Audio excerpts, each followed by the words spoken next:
Abigail Saldana, better known as Abby, was born in the United States on February 4, 1999. She lived with her family in Wichita Falls, Texas, and was the daughter of Jessica Contreras, the only girl among her siblings. While little is known about her childhood, her mother described her as a beautiful person both inside and out. She was a loving daughter who adored her siblings and always helped everyone around her.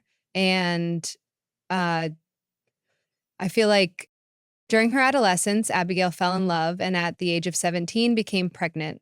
She gave birth to a baby boy named Joseph, who immediately became the center of her world. Determined to provide for herself and her son, Abigail sought out new job opportunities. By the age of 22, she moved forward into her early adulthood, looking for ways to secure a better future for her family. She was a hardworking and dedicated mother. By the time her son was 5 years old, Abigail had developed a strong passion for music, makeup, and fashion. Known for her style and vibrant energy, she worked tirelessly to provide for her family. She juggled 3 jobs, working as a beautician, a waitress, and secretly as an exotic dancer at a gentleman's club. At the club, she gained the admiration of her coworkers and the manager thanks to her friendly personality. Her physical beauty also helped her connect with others, though some patrons were more persistent than others. From time to time, certain individuals would seek her company, attempting to fill the emptiness of their lives. While it wasn't always easy to set boundaries, Abigail usually succeeded in doing so, ensuring that when she left the club, she was just a young mother with significant responsibilities, full of dreams for her and her son's future. In October 2021, Abigail began to suspect that someone was watching her. Feeling increasingly uneasy, she confided in her mother. Jessica recommended that she report the situation to the police. While it's unclear whether Abigail filed a formal complaint, Jessica was certain that her daughter had taken action. On October 14th, Abigail shared a chilling video on Instagram, which we saw at the beginning. In it, she revealed a tracking device she had found hidden under her car and urged other women to check their vehicles. She emphasized that this could happen to anyone, asserting that it was not a joke. In fact, she was one of those who had once thought that such things could never happen to her. She confessed that she didn't know exactly what to do, feeling overwhelmed by the bizarre nature of the situation. She wondered who could be capable of such an act. Her post reflected a mixture of fear and confusion, though she did not clarify whether she would take any steps to protect herself. 12 days later, on October 26th, the unimaginable occurred. At approximately 8:40 p.m., the police responded to an emergency call. A witness reported seeing a silver sedan speeding uncontrollably. The vehicle veered off a ramp and crashed into a grassy area next to the road, coming to a stop. The witness approached the vehicle and made a horrifying discovery. The car's body had bullet holes, and inside, a young woman lay motionless. Emergency services arrived swiftly but could only confirm the tragic reality. The woman was dead from multiple gunshot wounds. Upon examining the car, they found identity documents in the name of Abigail Saldana. However, further verification was required to confirm her identity. Inside the car, they also discovered clothing that appeared to be that of an exotic dancer. During another search for any potential evidence, a tracking device was found. This discovery struck them as odd, raising questions about the motive behind tracking the young woman. The detective leading the investigation, accompanied by another officer, went to examine the surrounding area for any additional clues. Although the bullet impacts were evident, the casings were notably absent from the scene. Investigators decided to trace the route described by the caller, leading them to the intersection of a boulevard and a nearby street. This location seemed to align precisely with the site of the attack. On the ground, they found 3 shell casings, projectiles, and several pieces of broken glass. While at this location, the investigators turned their attention to the surrounding businesses in an attempt to understand what the young woman had been doing in the area. During this process, they discovered that a gentleman's club was situated very close to the scene.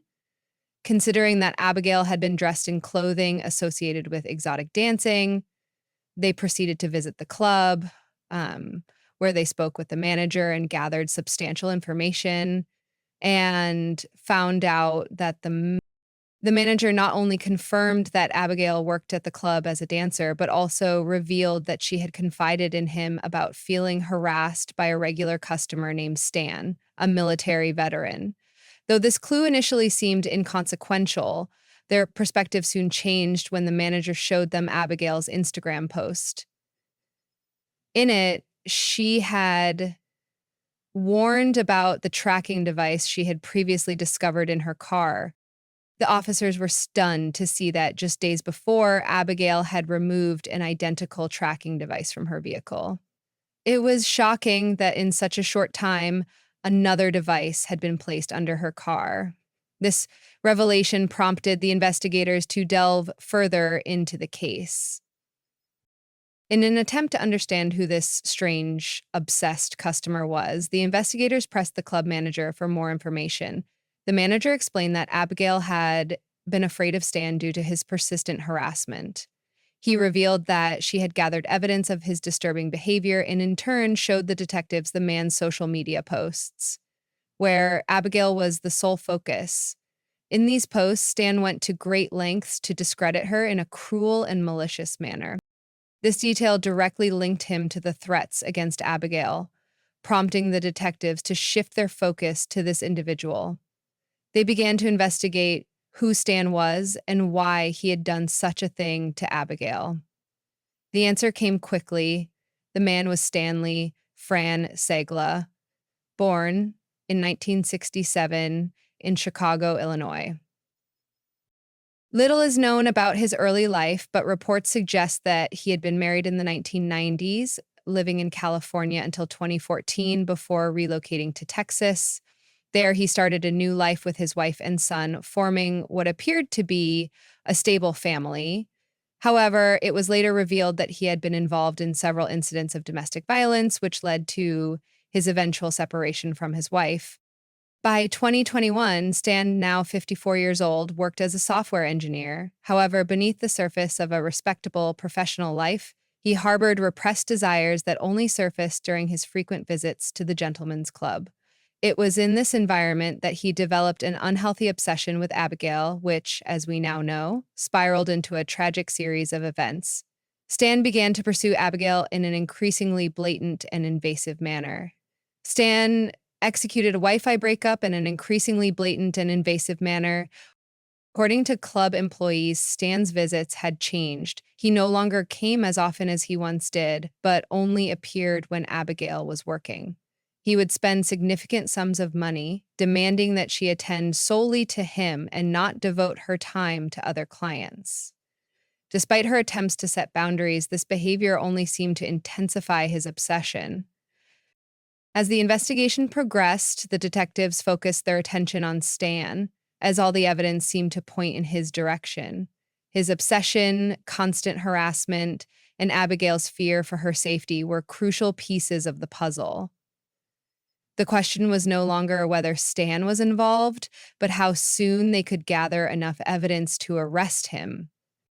By examining Abigail's communications, they discovered that in the weeks leading up to the tragic events, she had taken photos of Stan's vehicle and shared them with friends as proof of her growing concern about his behavior.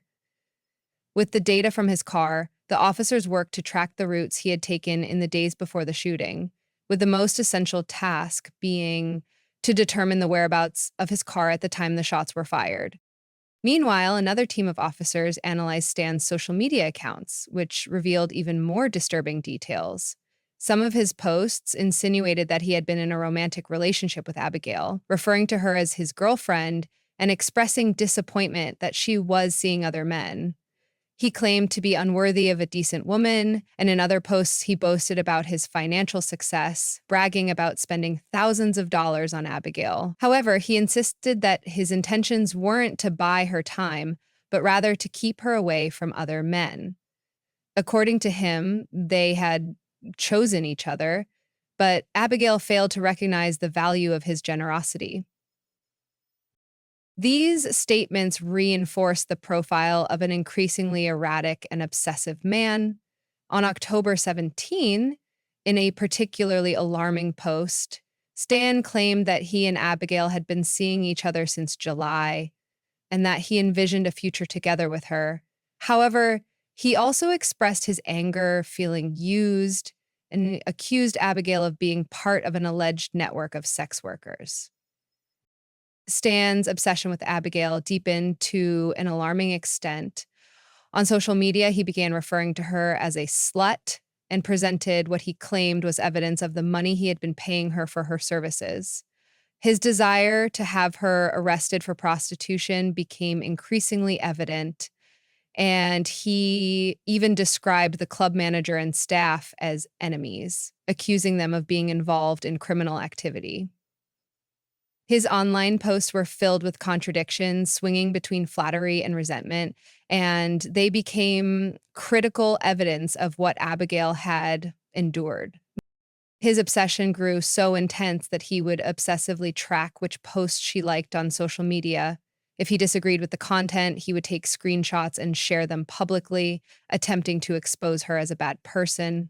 In one instance, Abigail liked a post with dark humor and sexual connotations, which had received thousands of comments. However, Stan found her behavior completely reprehensible.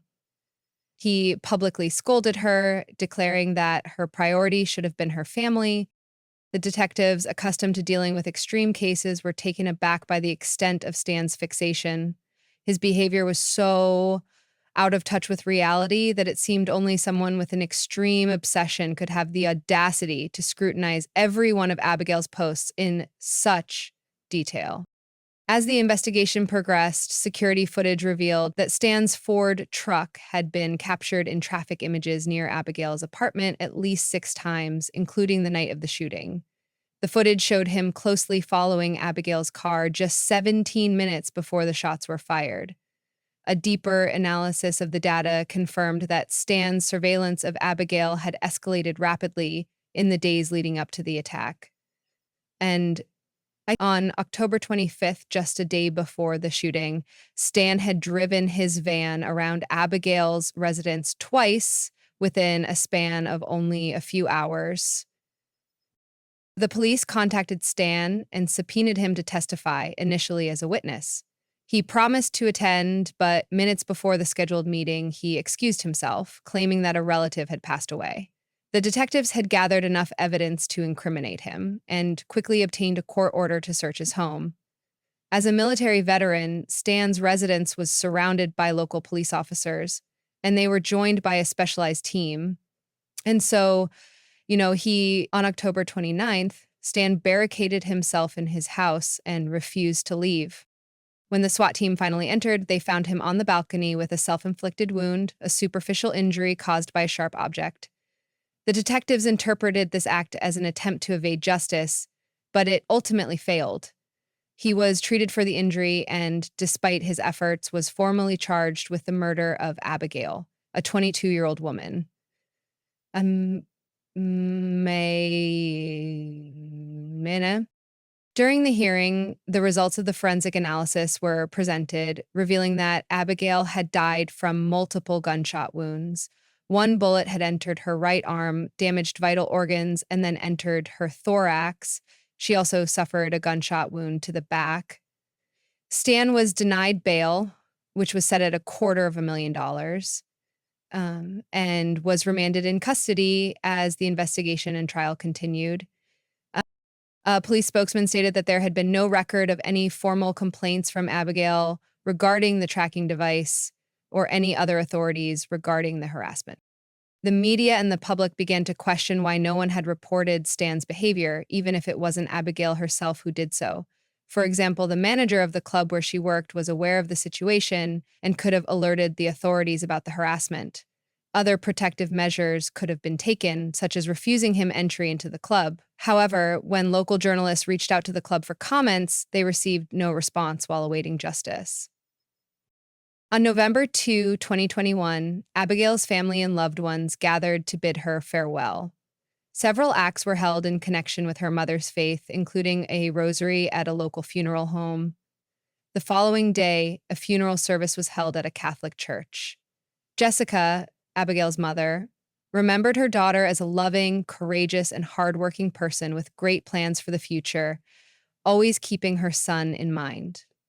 And the pain of losing her daughter was unbearable. And it was even harder to explain to her grandson why his mother was gone. Jessica expressed the anguish of knowing her child would grow up without a mother because of another's evil and selfish actions. Despite the pain, Jessica remains determined to honor her daughter's memory and ensure her legacy of love endures. Abigail's case is a tragic and chilling example of how bullying and harassment can escalate into violent acts. Despite the young woman not staying silent and alerting those around her, there was nothing she could do to prevent her tragic outcome. What happened to her serves as a vital reminder of the need to listen and take action in any situation of persecution and to report it before it leads to further harm. It's, however, important to note it was reported that Stan remains in custody until the completion of the investigation. As of the end of November 2024, there have been no further updates on the judicial process. Abigail's family, particularly her mother Jessica, continues to await justice. Jessica has promised to attend every court hearing until the person responsible for her daughter's death is behind bars. She also vowed never to leave her grandson alone and to continue fighting for justice. This tragic case, one that has deeply affected Abigail's loved ones, is still ongoing. The delay in the judicial process has been frustrating, but Jessica's determination remains unwavering. The pursuit of justice for Abigail is far from over, and updates will surely follow as soon as there are any developments. We sincerely hope that justice will soon be served for Abigail and her family, and that they receive the closure they deserve. If you found this case informative, please remember to like, subscribe, and stay updated as we continue to bring you more information about this case. Thank you for your support, and I'll see you in the next case. Goodbye.